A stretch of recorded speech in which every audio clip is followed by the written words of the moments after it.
Okay, hi everyone, can you hear me? Perfect. So thank you all for coming. My name is Tamara. I'm leading content for ClimateCAP. We're very excited for this session.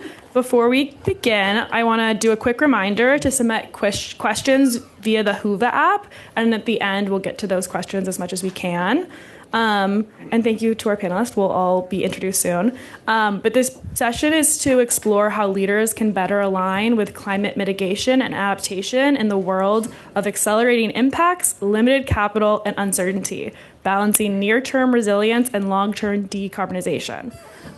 Moderating this panel is Fernando Diaz-Lopez, a lead author in the IPCC 7th Assessment Report of Mitigation. He is the Executive Director of the Climate and Earth Center at HEC Paris and brings over 25 years of experience in climate resilience, circularity, and eco-innovation, including work for the UN and the European Commission.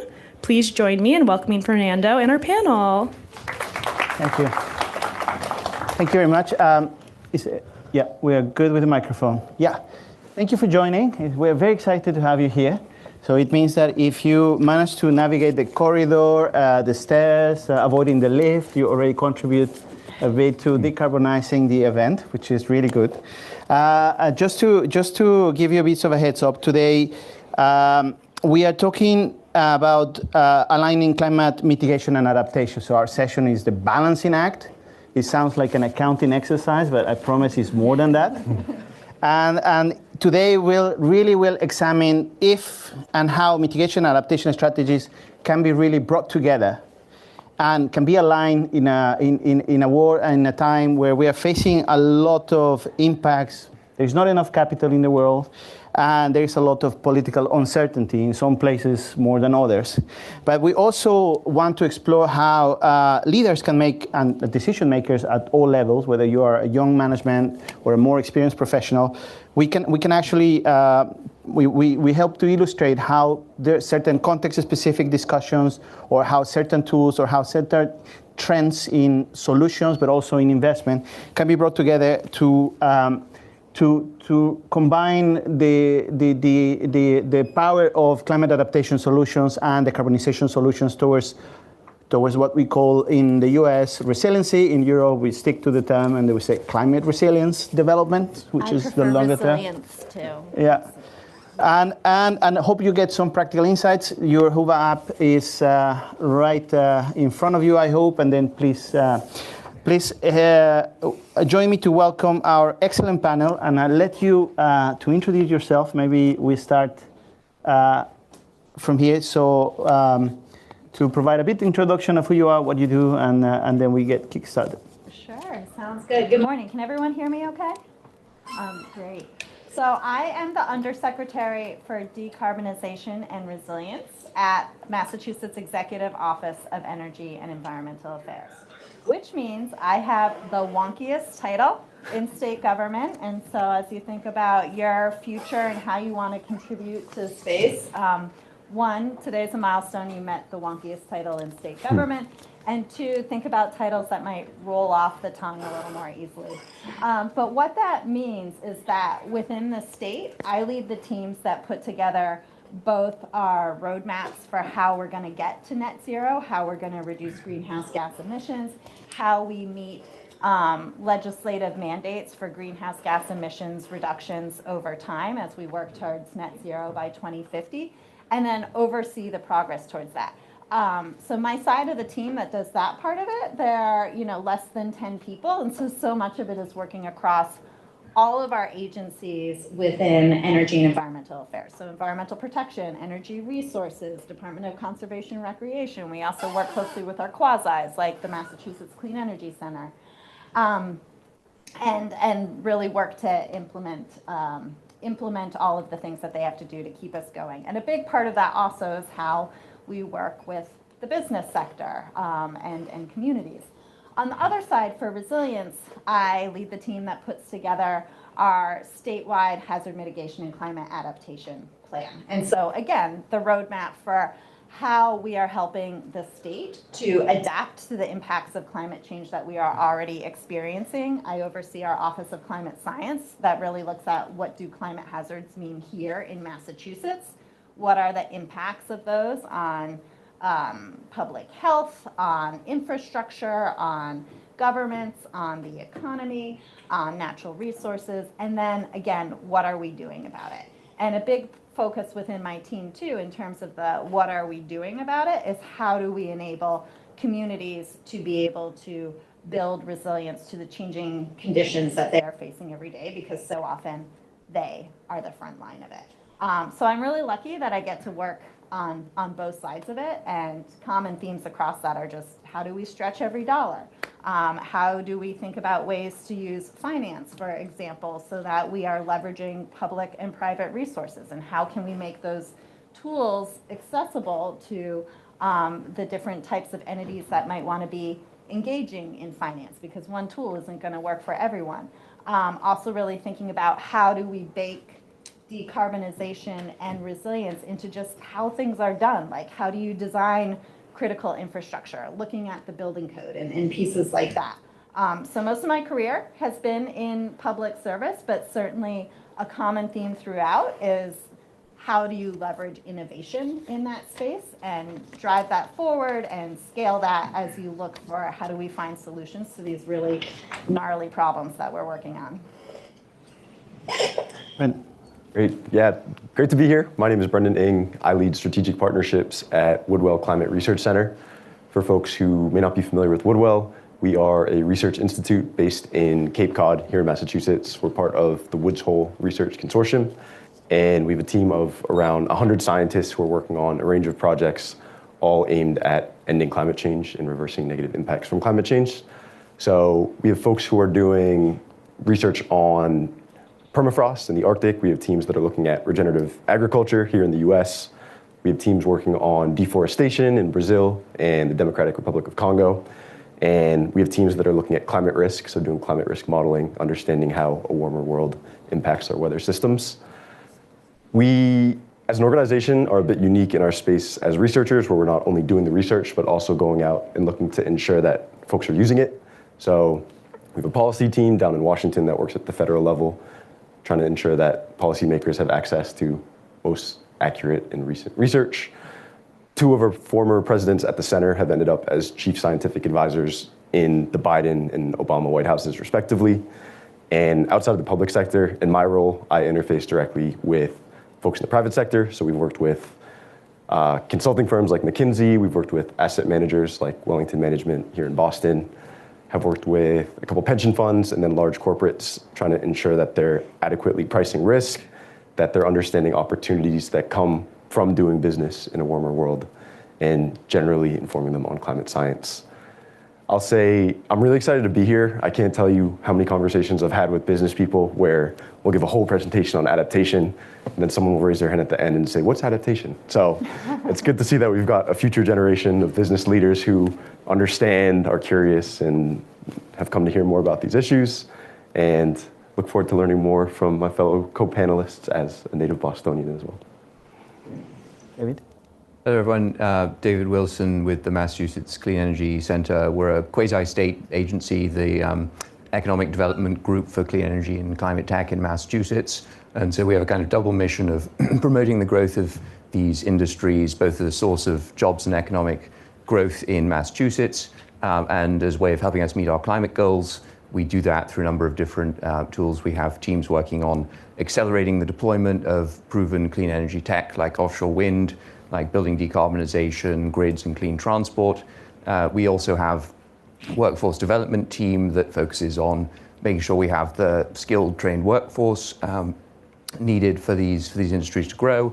And we also have an emerging climate tech group, which is where I sit, which funds startups and new tech, often spinning out of local university research here at MIT and elsewhere, so that we can bring the new technologies to market that will help us decarbonize and improve our adaptation and resilience.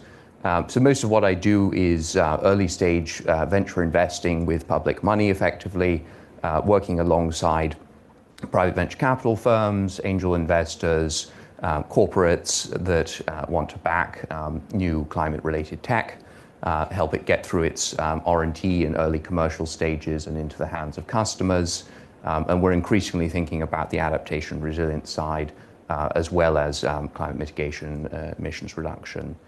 So very excited to talk more about this today and to hear some questions from you all in the room. Well, brilliant. Thank you very much. And let's get started. Mitigation, adaptation, and resilience. Is that truly attention? I was asked by one MBA student and also a few other alumni, do we need to do either or? What's the competing priorities in them? Are they really mutually exclusive? If I do one, I cannot do the other? And we also work a lot with local governments, which are also managing independently their budget lines. They say, well, I have a budget line for decarbonizing building stock, and I have another budget line that comes from the Department of Tourism to try to deal with coastal management, because otherwise people want to visit us. So why don't we talk more about co-benefits? What about the synergies? Can you share with us, from your perspective, examples from your practice of where these tensions or synergies may lie? Yeah. Well, first thing, decarbonization, resilience. I'm also a parent of a son and a daughter, and it's the same thing. You don't have favorites. You love them both. They both have their strengths and their special traits. But I will say it really isn't a tension between the two. It's how both can work together. And I remember when I was first talking to my boss, Secretary Tepper, who's the Secretary of Energy and Environmental Affairs, about what the Healy-Driscoll administration should be doing to meet the moment with climate. This was back in early 2023. One thing that we talked about is it is a shortcoming when governments divide the two. And oftentimes they will say, like, the mitigation, the reducing the greenhouse gas emissions tends to live on the energy side of the house, and the resilience, how do we adapt to a changing climate, tends to live on the environment side of the house. And so one of the things that we talked about is, you really need to bring it together. And one example of how I see in terms of bringing it together is with buildings. First of all, when we look at, a decarbonization perspective, buildings and how we heat our buildings is our second largest source of emissions within Massachusetts. And so it's a really big part of how are we going to get there. We also have millions of buildings in Massachusetts, which means we are talking about millions of decision points that need to happen for homeowners, for business owners, for landlords, for tenants. So how do we make that work? And then on the resilience side, when we look at what are the largest property losses that are out there, it is actually the inland flood risk and what that means for buildings. And then when we look at where are there the greatest mortality and morbidity risks within Massachusetts, so loss of life or serious injuries because of climate change, it is heat. And in Massachusetts, because our buildings were built in a time where you didn't need air conditioning. I grew up here, my house didn't have air conditioning. But the biggest thing is that as we get warmer and more humid, so our nights aren't getting cool anymore. Like the fan in the window doesn't work anymore. And so from a health perspective, that's actually what you're more concerned about rather than what was the high temperature during the day. And we have data showing that you are 77% more likely to die in an extreme heat event if you do not have access to cooling where you live. And so therefore, figuring out how we can provide that cooling, and the synergy is by far the most efficient, and also it happens to be carbon-free way to heat and cool buildings is with heat pumps, particularly if it's geothermal, but also air source heat pumps as well. That's going to use less energy than your furnace. It's certainly going to use less energy than that window unit air conditioning. So it's an efficiency solution in terms of how do we reduce our energy use and avoid unnecessary energy infrastructure. And then it's also a resilience piece in terms of how do we keep our people safe. And there's real economic implications there too, because in Massachusetts we are starting to have school closures because the schools cannot stay cool enough when we have these early season, like in May, June, heat waves, or these late seasons, like in September. And so that's because our schools, they weren't built with air conditioning. And when those students go home, do they have access to cooling at home? So it's like, okay, just because you sent the kid home and the teachers home, that doesn't mean they're more safe.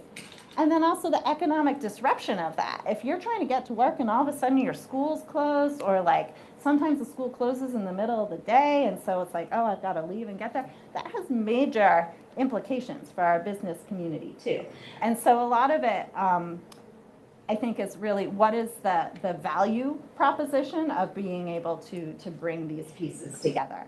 And the last thing is, I've worked at federal government, local government, regional government, and then now state government. And government can oftentimes be siloed. It's like, okay, we're trying to solve for this particular source of pollution or this particular thing. But on seeing the other side of it, it's like oftentimes, like with a building, the hardest part is getting in that door the first time. So when you get in that door, you need to be thinking about both solutions at once, because it's quite likely you won't be able to get in that door of that school renovation again, for example. And so really thinking about what are opportunities to bring the two things together, because no one wants to be designing stranded assets. We don't want to be, building a road that is supposed to last for, 75 years, say a new culvert, and it can't handle the kind of storm it's going to face 15 years from now.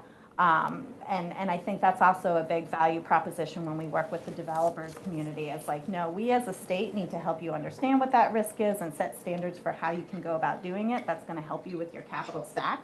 That's also going to make your clients happier, because it means you're not designing and building something for them that all of a sudden isn't going to work 5-10 years from now.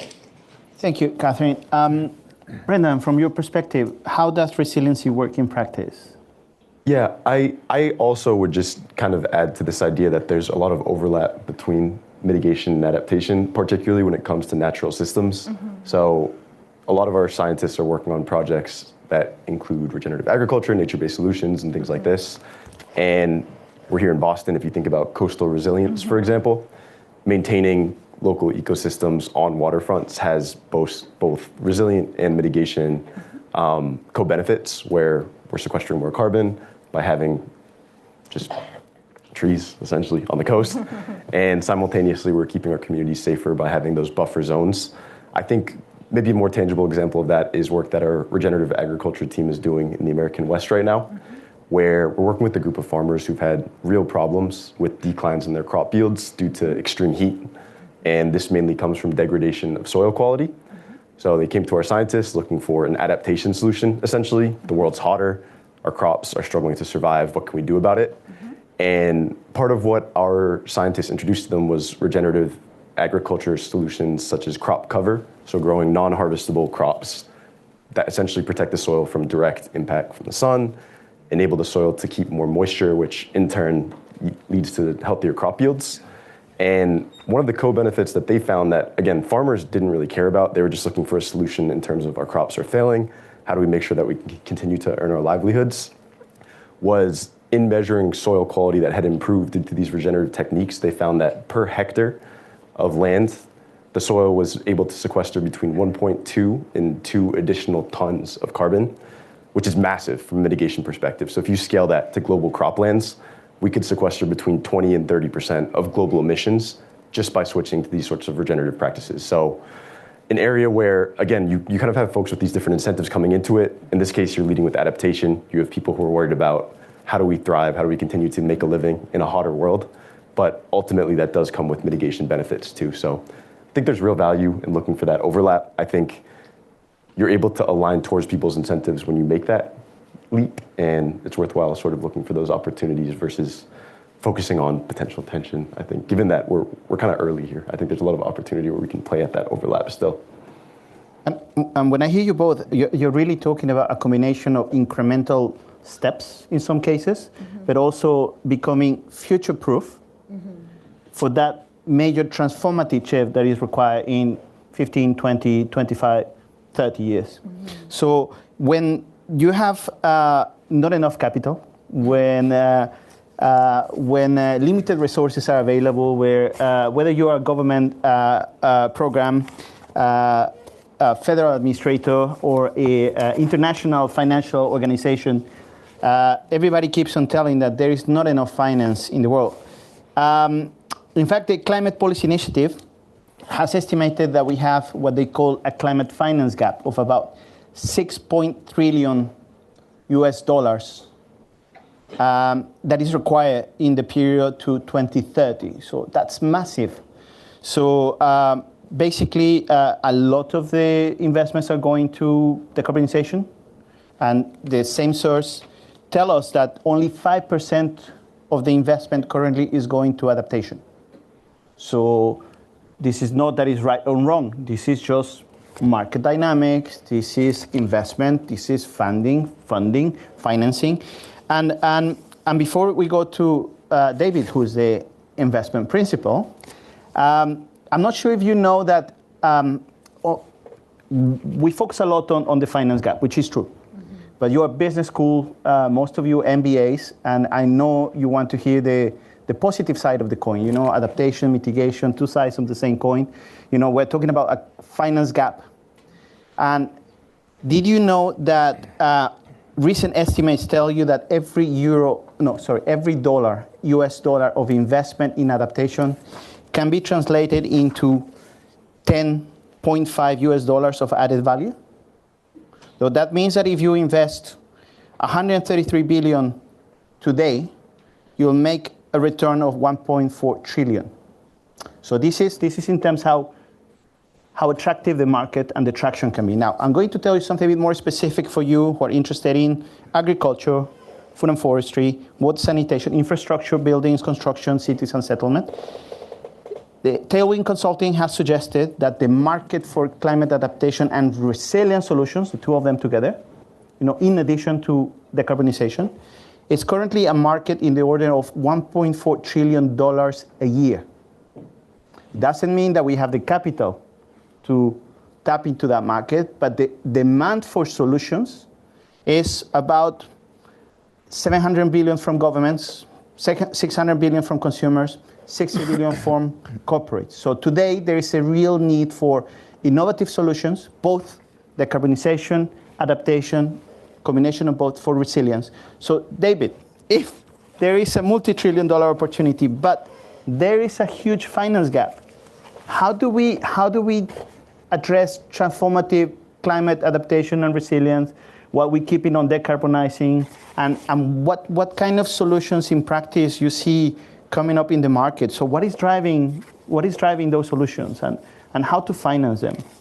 It's interesting. I'd seen that statistic you mentioned earlier about the sort of vast over-allocation of capital to decarbonization relative to adaptation and resilience. I wonder if that's slightly overstated, and Catherine and Brendan, you were both talking about how much complementarity there is and how many decarbonization solutions, you know, building air conditioning being a big obvious one, are also crucial resilience solutions. So I think there's a lot of capital flowing to solving resilience problems that may not be thinking of itself as resilience-focused capital.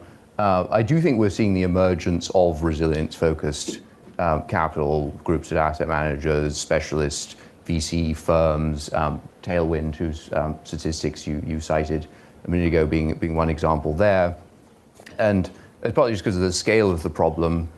You know, decarbonization is a big problem too, but I think one thing that makes these adaptation resilience problems particularly interesting is they make customers really sit up and pay attention.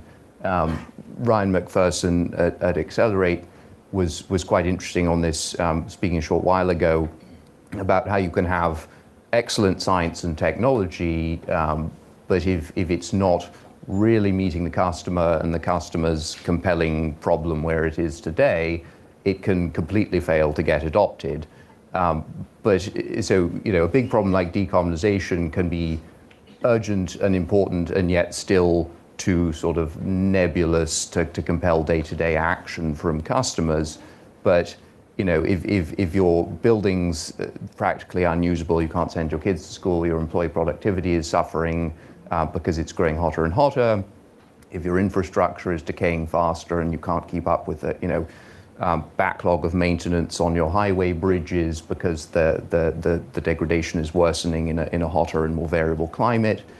Those are sort of urgent problems today with an increasing number of really promising sort of economic payback technology solutions that people are developing. So I do think there's still a financing gap. I think it's probably shifting, and we've got a lot of interesting financial folk and technologists and startups working on it, which is encouraging. Thanks, David. You mentioned something particularly interesting about the way we account for, in this case, benefits or co-benefits. You know, in the IPCC Intergovernmental Panel on Climate Change, there has been, in the sixth assessment report, there was a lot of attention on risk and transformational change. But one of the things that realized, and when you read the report, not the summary for policymakers, if you're working on your capstone, your thesis, go to the regional chapter. Don't cite the summary for policymakers, please.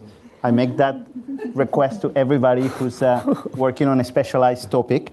And clearly, the way we are accounting for, in this case, the value or the co-benefit is very difficult. And as an administrator, you have a program that might be able to anticipate certain impacts or certain results, but at the same time, the political environment and the economic volatility is changing so much that at the same time that we need to catch up with new metrics and new ways of demonstrating that there is value in doing both, we are very often faced with the question, what should I do first? What is more attractive? You know, in this changing environment, how do we deal with this constant shift of priorities and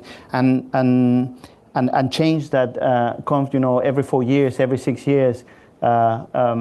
If I can ask, what's changing? You know, how to prioritize one or the other? We both agree we need to do both. We all agree. But the reality, whether you have an investment, one startup over the other, well, you have a research project, going to the Arctic or going to the Patagonia, or convincing your funding administrator that you need more resources for both. So what's changing? How to go about with a more transformational approach and integrated approach?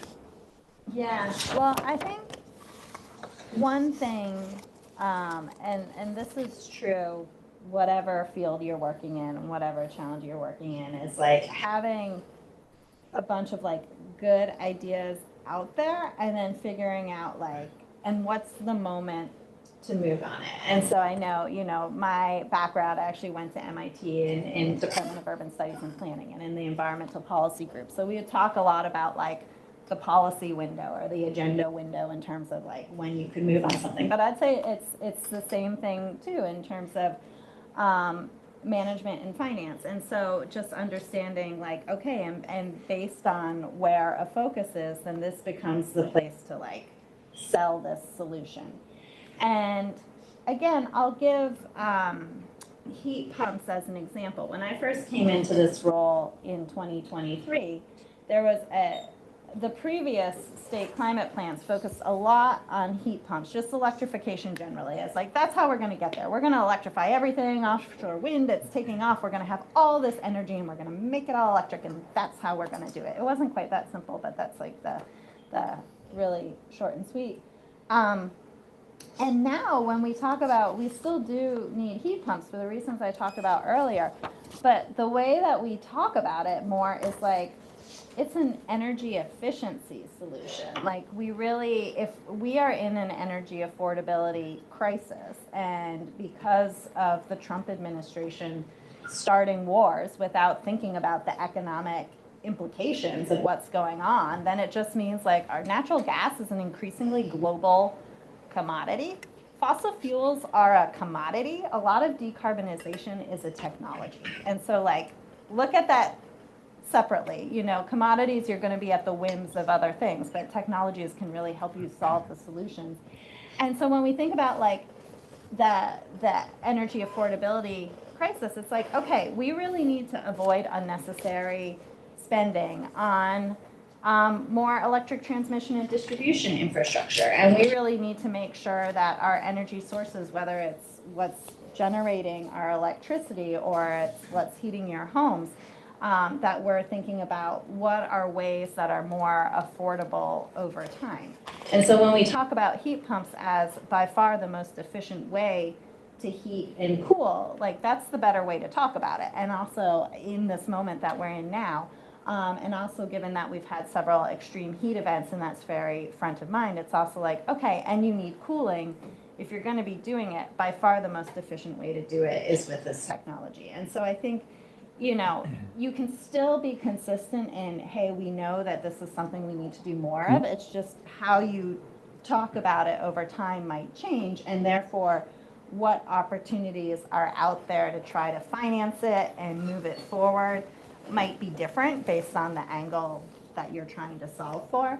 But just be ready with that solution that you know that's there to be able to shift how you are making the argument for it and the business case for it based on the conditions that we're facing.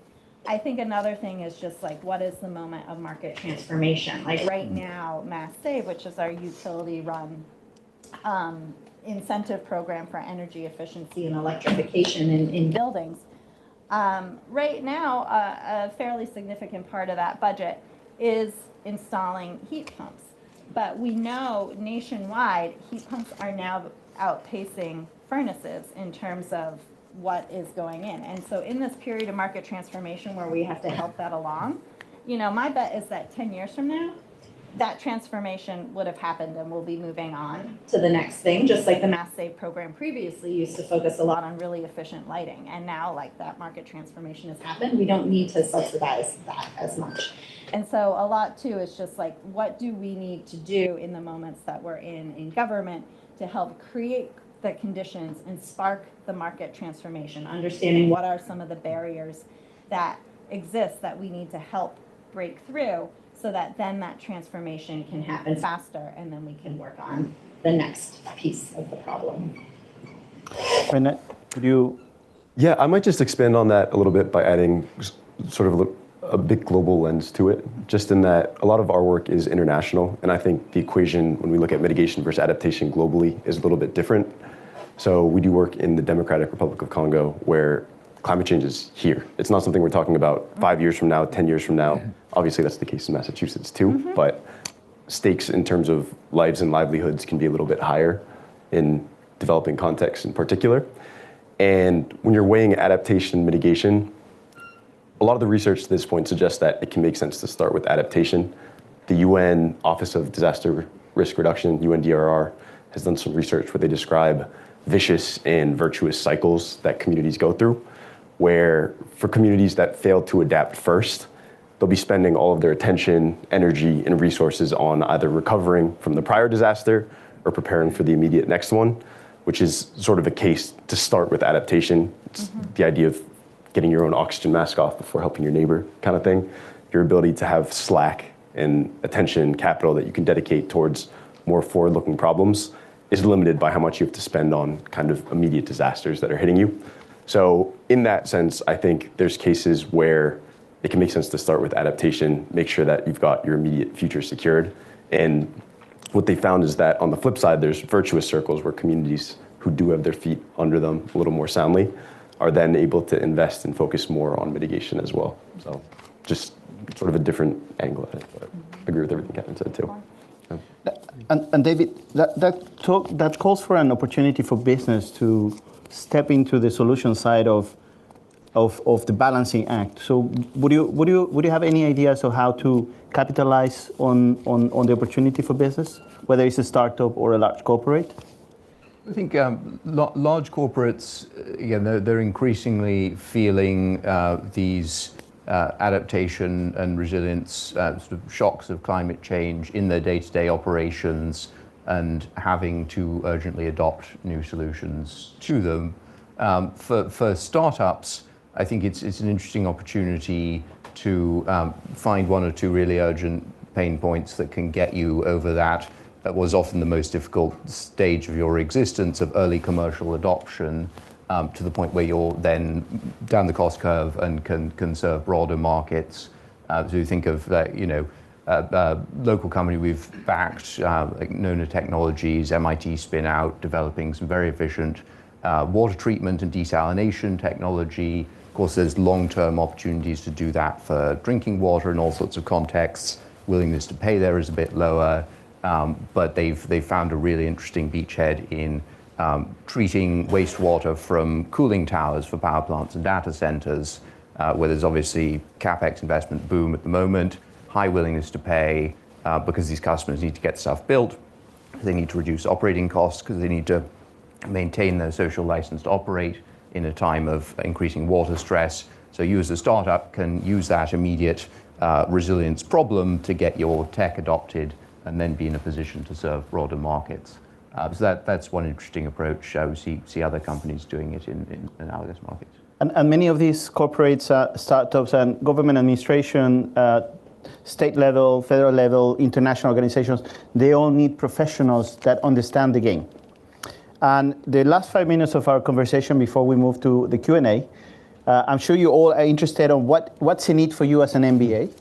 And before we move to your suggestions for MBA students who are exploring internship opportunities, full-time jobs, career transitions, and you're wondering what your future career would like, let me point you to two readings: the LinkedIn report on green skills and the Trellis report on the sustainability professionals. Latest 2024, 2026 will be coming soon. That is saying that basically the market needs twice as much professionals are today we are graduating with the green skills.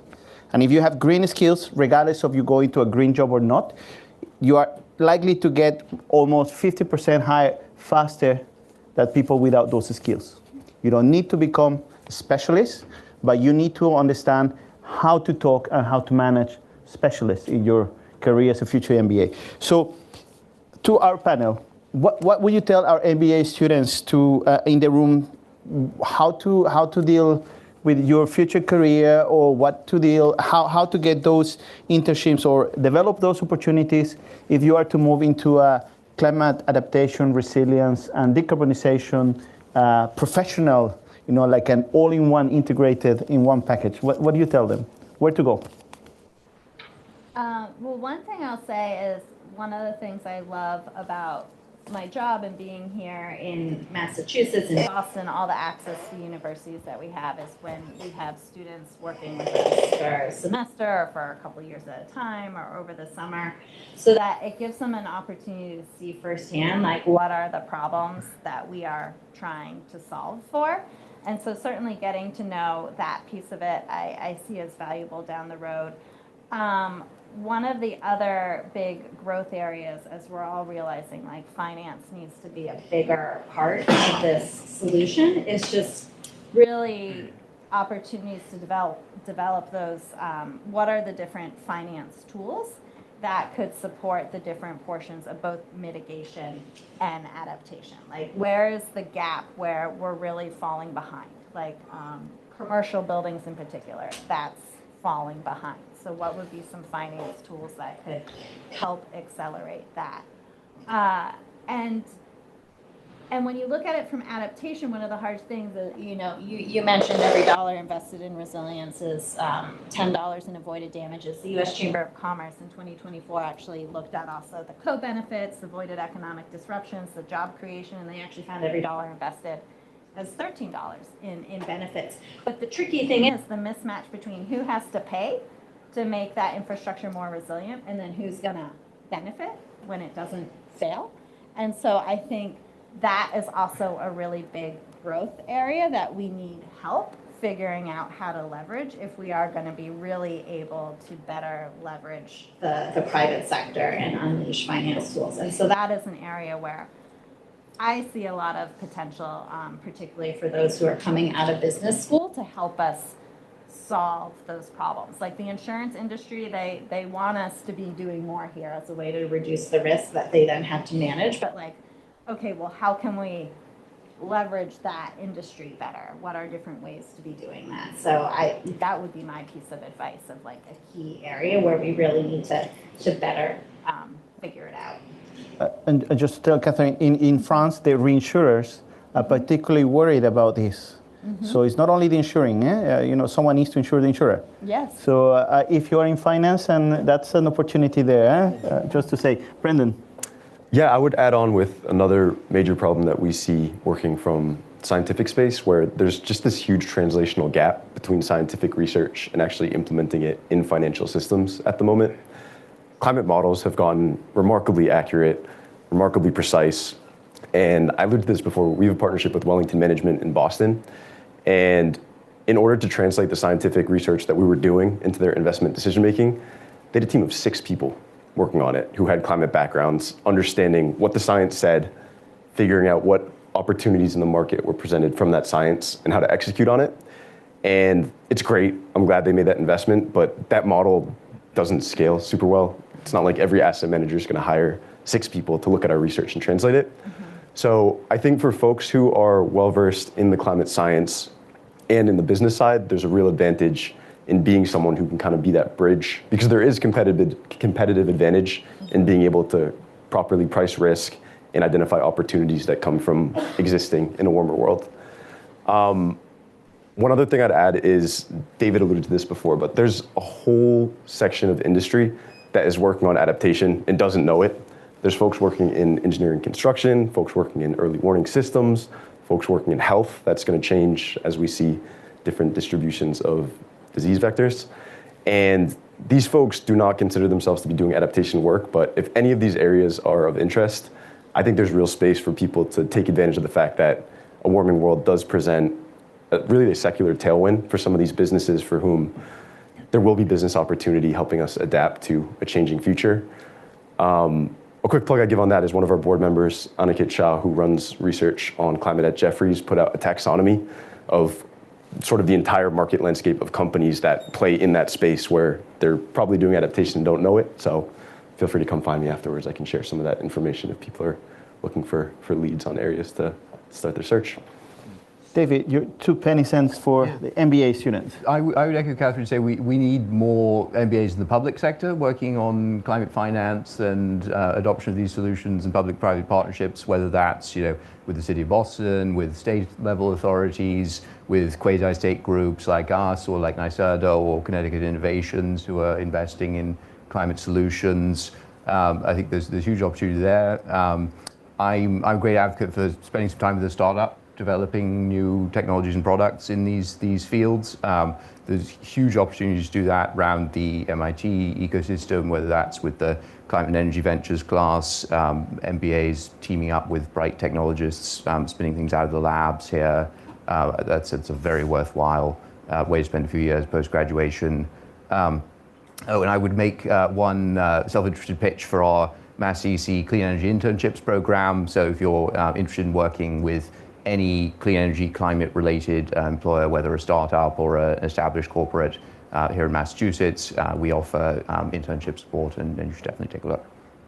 So I think we're going to take on your word to promote 3 internships or 3 graduation projects out of this session.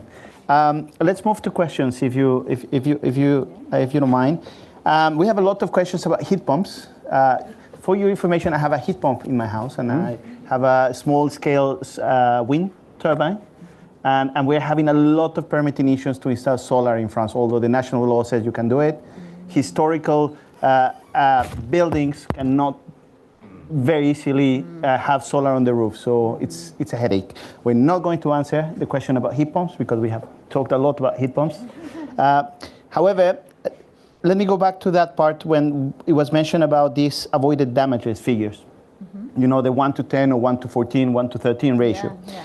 Here the question is, how can companies better integrate avoided cost into project financing so that the value of adaptation is reflected in a firm's long-term financial health and to project the return of investment? I think for an MBA, this is the kind of questions we want you to help us solve, but would you have any ideas on that one?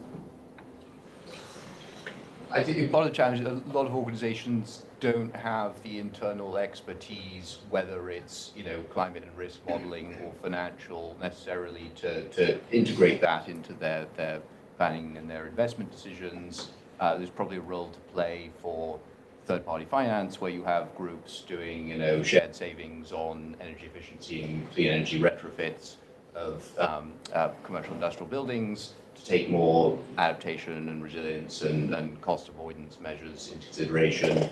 but I do think there's a trend in the right direction. Public sector asset owners probably have a role to play. We run a big green commerce terminal down in New Bedford for the offshore wind industry, and we're increasingly having to think about life cycle costs and avoiding costs from how we pour concrete and install rebar and set up that infrastructure for the long term in the changing climate. One thing I'd add to it too is one of the projects that my team is working on is how do we incorporate resilience into the building code? So when new development is happening or when substantial renovations are happening, how do we use that moment to take into account the conditions that those buildings are going to face over their lifetime? And so we've been talking a lot to developers about different ideas that are out there.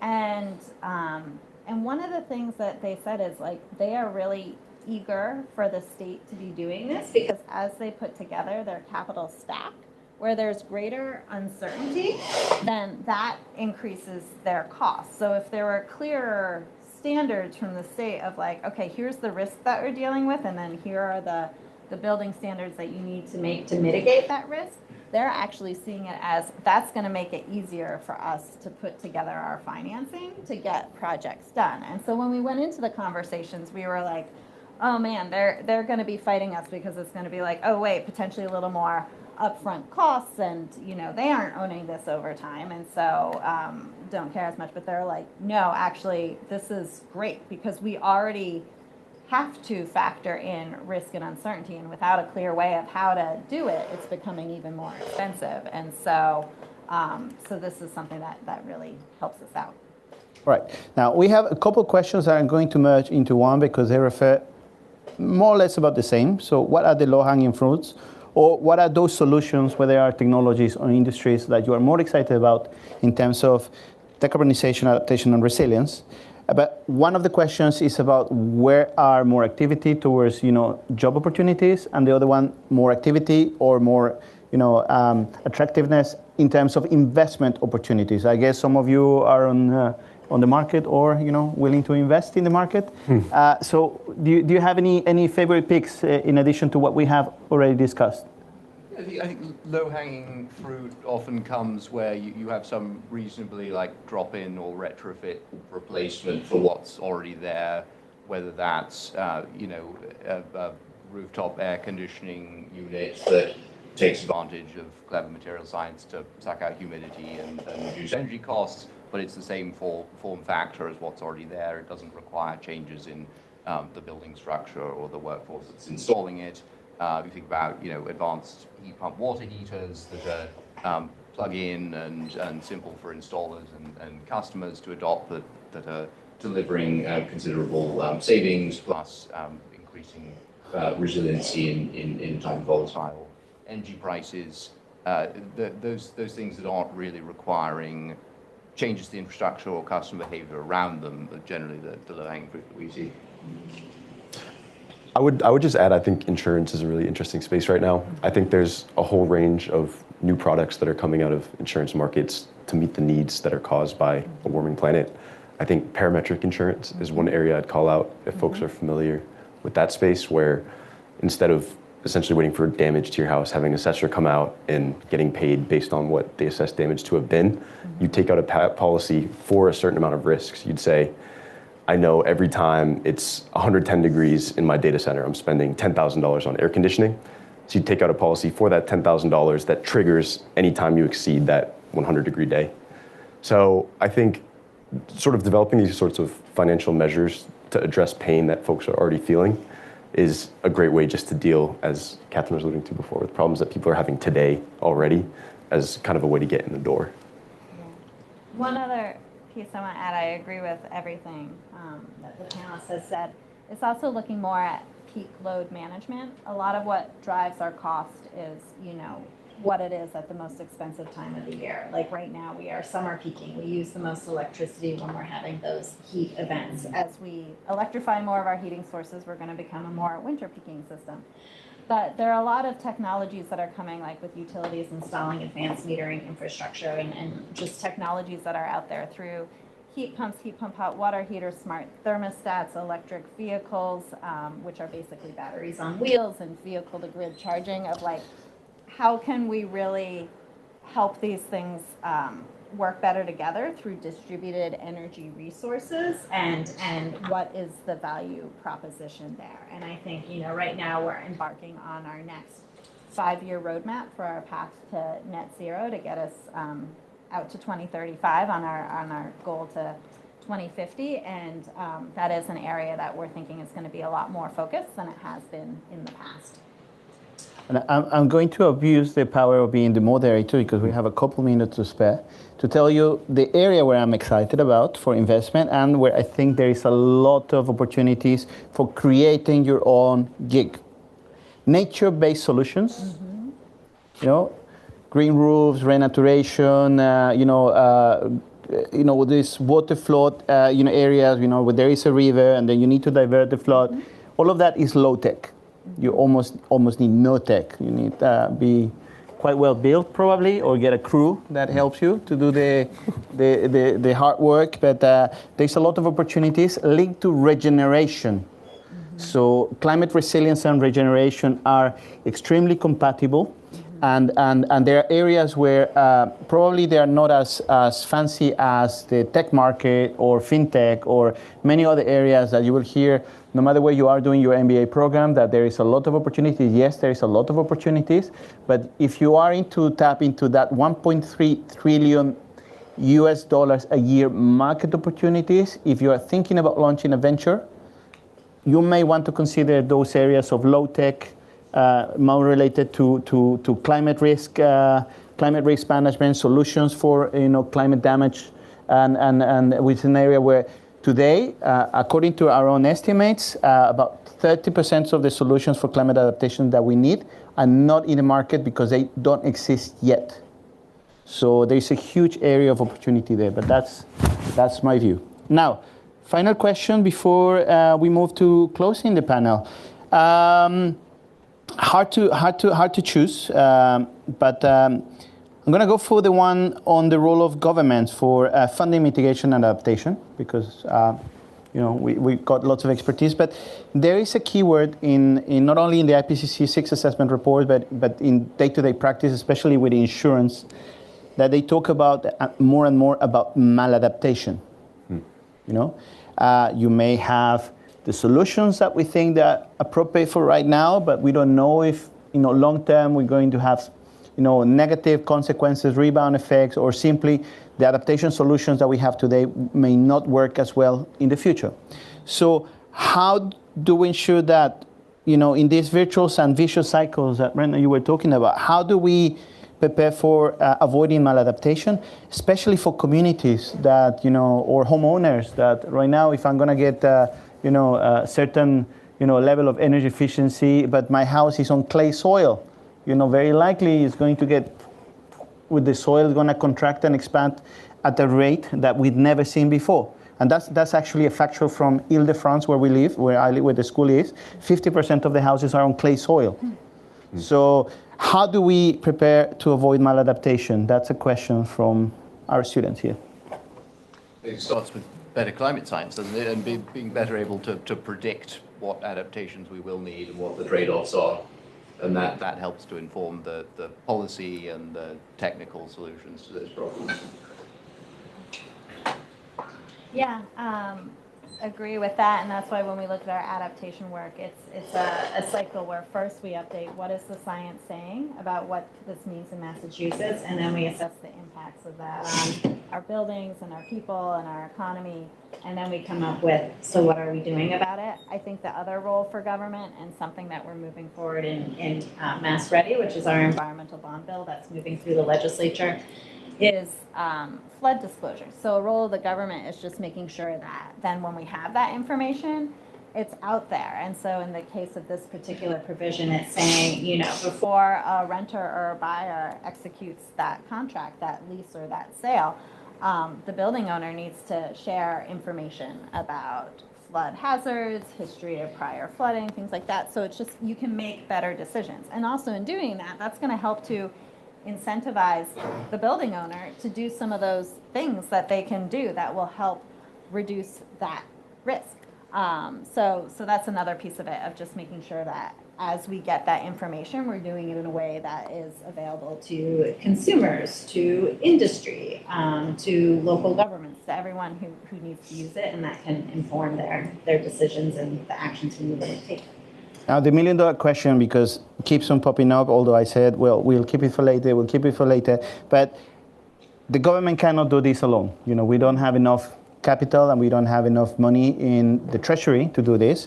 So what other mechanisms we can bring about to make corporates and other funders to fill the gaps in adaptation, mitigation, and decarbonization finance? So on adaptation, at least, I think, first of all, there is that opportunity that we've talked about. So markets will have to shift to help us physically adapt to a warmer world. And I think there will be market opportunity that comes from that. I would say, honestly, and this is kind of depressing, I think pain is going to be part of the equation here. I think firms are going to have to feel pain from the uncertainty that comes with living in a warmer world before they really realize that this is a present problem and not a future one. I think there can be a bit of a misalignment in terms of incentives between climate science, which takes place over decades and centuries, and the incentives that folks have within large corporates in particular. I think the average median tenure for a CEO in the Fortune 500 is something like 4.85 years. So there's incentive for these guys to essentially kick the can down the road until they feel some of that pain. As it relates to adaptation, currently 98% of global funding comes from the public sector, which is just untenable. Here in the US, we're seeing a 53% cut to NSF funding from the government on the books for next year. So we're living in an environment where we're going to start to see this pain. There's supply chain disruption that's occurring already. And we're going to have to get creative in terms of how we partner with folks working in science, working in the private sector to ensure that they still have the data that they need, as David was mentioning, to predict what's going to happen and plan appropriately. Yeah, we felt this a lot at the state level, right? Particularly with pullback in federal funding for a lot of this research and commercialization and climate-related tech. And we as Massachusetts can't fill all those gaps, certainly, but we can be disciplined and strategic about where we play, whether it's stages of company funding, whether it's essential but neglected technologies that have a long-term commercial case but would struggle in their early stages. We can be creative with matching or leveraging private sector finance and making it easier for them to back things with conviction. So I think there's still a lot that the public sector can do, but it needs to work with the private sector, and it needs to set frameworks that make it easier for that capital to flow. The other thing I think about is what are the policies, the regulations, the standards that we need to put in place to monetize the value of some of these things. And so, one example is how do you create more of a value for if you're switching out that furnace for a clean heating technology? Like how do you set it of not just saying, oh, hey, after a certain date, you can't buy furnaces anymore, but rather you can use market-based standards to ramp that down over time. And that's what we did with the Regional Greenhouse Gas Initiative of, set the standards and then ramped it down over time. And so you can plan for it. And so things like, Boston and Cambridge, they've adopted building performance standards. So have other states in the country and other cities around the country. And so that is an excellent runway that the government has created that says, okay, over time, you need to reduce your energy use or reduce the greenhouse gas emissions that are coming from your building. And here's how that standard is coming in